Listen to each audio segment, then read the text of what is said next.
श्री शिवाय नमस्तुभ्यम, हर हर महादेव। आप सभी को तो पता है कि माता रानी के नवरात्रि चल रहे हैं।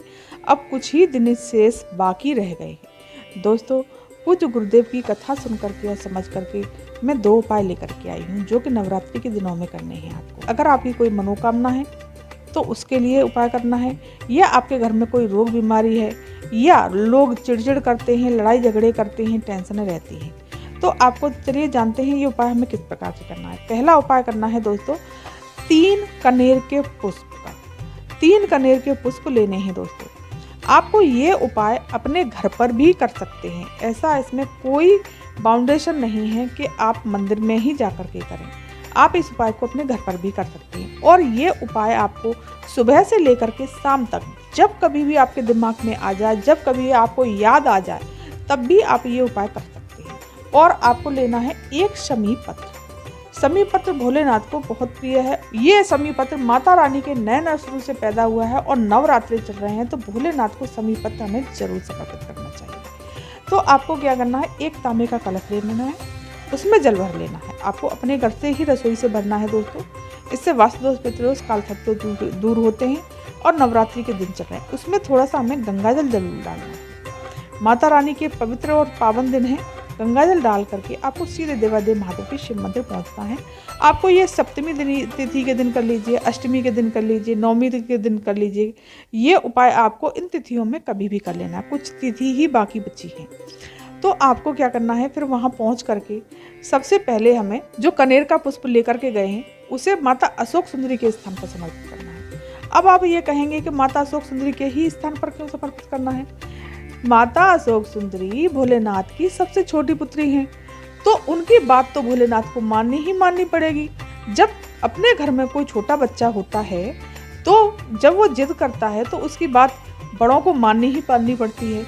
उसी प्रकार से माता अशोक सुंदरी भोलेनाथ की सबसे छोटी और सबसे प्यारी पुत्री। भोलेनाथ सबसे ज्यादा प्यार माता अशोक सुंदरी से किया करते थे। जब वो कहेंगी तो हमारी मनोकामना को भोलेनाथ शीघ्र पूरा करेंगे। और दूसरा हमें कनेर का पुष्प करना है माता रानी के हस्तकमल पर। ये तो आपको पता ही है कि शिवलिंग में भोलेनाथ का पूरा परिवार समाया हुआ है। तो माता रानी का हस्तकमल, जिसको हम बहुत प्यार से कटी भाग भी बोलते हैं, तो वहीं पर आपको दूसरा कनेर का पुष्प अपनी कामना को कहते हुए समर्पित कर देना है।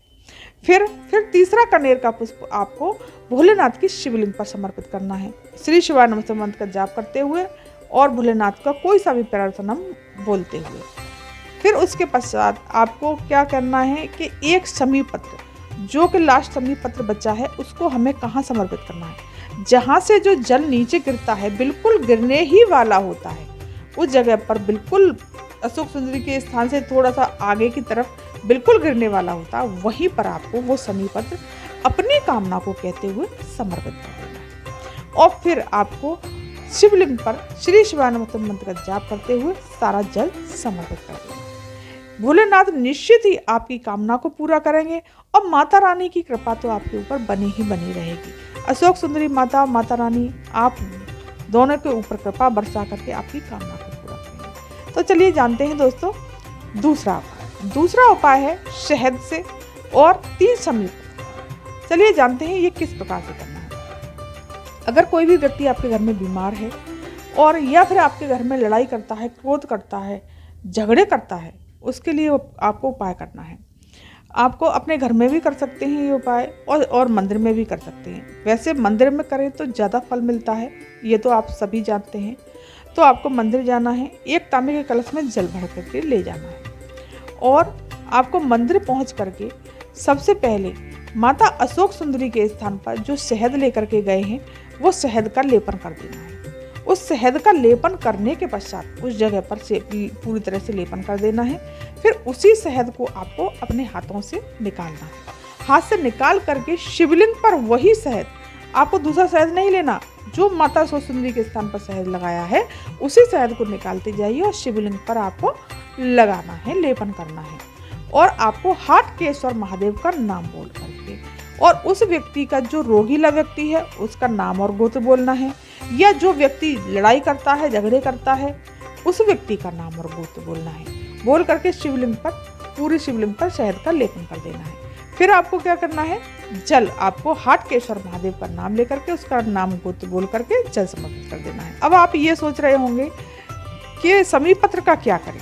अब बाद में जब जल समर्पित कर देंगे, सारी पूजा पाठ कर लेंगे, फिर उसके बाद में आपको जो 3 समीप पत्र हैं एक एक करके श्री शिवानंद मंत्र का जाप करते हुए हाटकेश्वर महादेव का नाम लेकर के समर्पित एक एक करके समीप पत्र तीनों समर्पित कर देना है। दोस्तों बहुत ही सुंदर अचूक उपाय है, आप इस उपाय को जरूर ही जरूर करिएगा।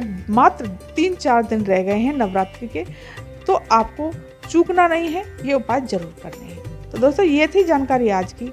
अगर ये वीडियो ये जानकारी आपको पसंद आई हो तो मेरे चैनल पर अगर आप नए आए हो तो चैनल को सब्सक्राइब कर दीजिए, वीडियो को लाइक कर दीजिए, कमेंट में श्री शिवानंद हर हर महादेव जरूर लिखिएगा। धन्यवाद।